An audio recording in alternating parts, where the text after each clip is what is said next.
Kenapa bisa seperti itu? Kita sekarang mengetahui bahwa Israel dan Palestina berkonflik, dan kita mengetahui bahwa Palestina terus-terusan diinjak-injak oleh Israel. Katakanlah seperti itu.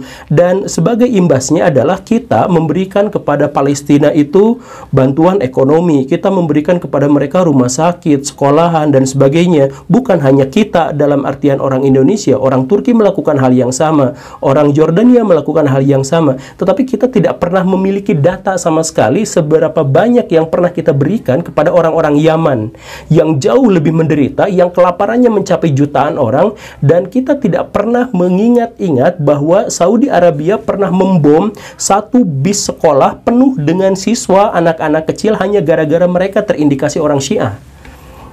Kenapa kita tidak pernah berpikir tentang hal-hal yang seperti itu? Kalau ini memang adalah konflik atas nama agama, misalkan, dan itulah yang menyebabkan konflik Israel dan Palestina begitu menarik perhatian kita. Kenapa konflik-konflik yang terjadi di seluruh dunia tidak kita bahas, tidak kita lihat, bahkan Google tidak pernah menayangkan hal itu?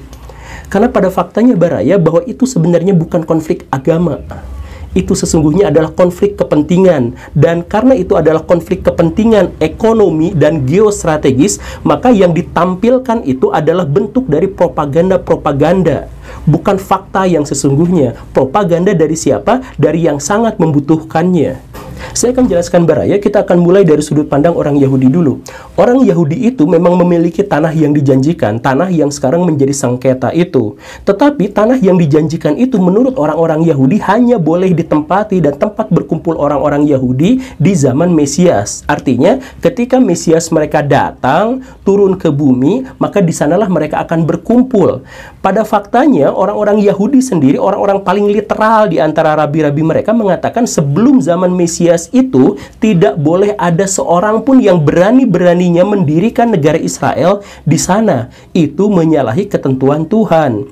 Orang-orang Yahudi terdiaspora ke seluruh dunia itu karena hukuman dan sekaligus sebagai berkah agar mereka bisa menyinari, agar mereka bisa memberkati suku-suku bangsa di seluruh dunia. Itulah yang namanya diaspora. Dan Zionisme itu adalah gerakan yang sama sekali tidak berlatar agama.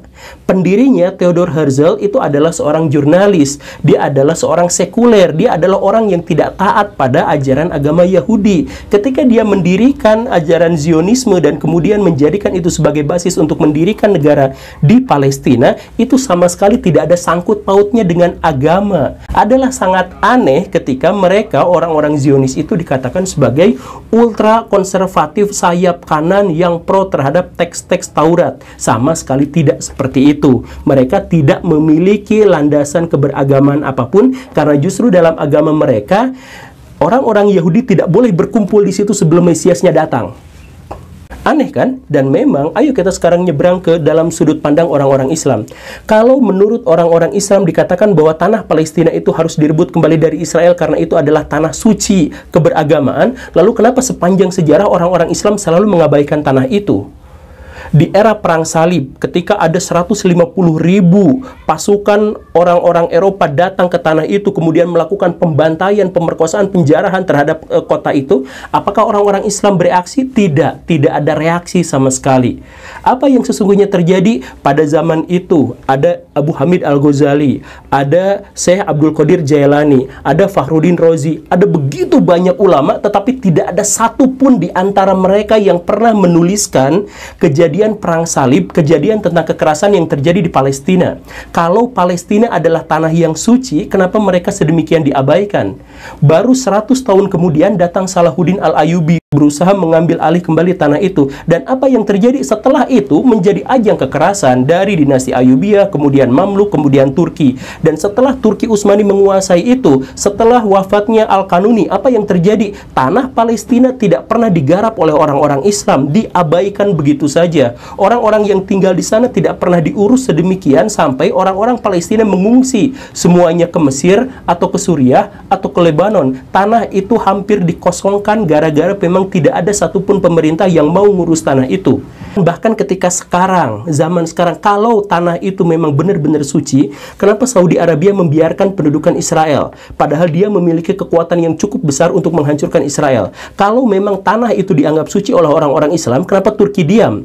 Turki itu adalah negara terkuat ke-10 di seluruh dunia dan yang paling kuat di Timur Tengah. Israel itu nggak ada setengahnya, baik dalam kualitas maupun kuantitas.